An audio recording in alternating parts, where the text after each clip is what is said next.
The president today joined British Prime Minister Theresa May in calling for Russia to come clean on the poisoning of a former spy in England. And while that was happening, we learned another Russian has turned up dead in London. Charlie D'Agata is there.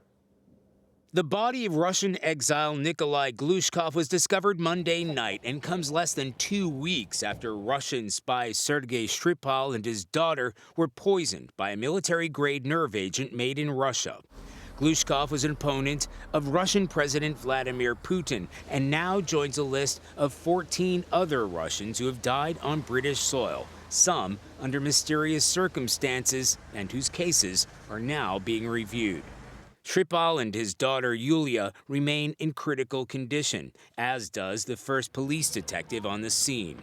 Novichok is a particularly lethal nerve agent. It's an unbelievably cruel and unpleasant way to go. Toxicologist Andrea Sella says it wouldn't take much.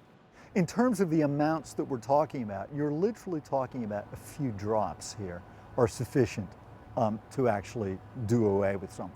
The real crucial question is how you deliver it. Sella said Novichok is made by mixing two relatively harmless compounds together and becomes instantly lethal. It's usually found as a liquid and can be sprayed or swallowed. We speak of these as weapons of terror. They really are. Meanwhile, in Russia, Foreign Minister Sergey Lavrov dismissed the allegations as nonsense and demanded the British hand over a sample of the nerve agent. Well, the Russians had until midnight tonight to provide some explanation on how that nerve agent made it to Britain, Jeff.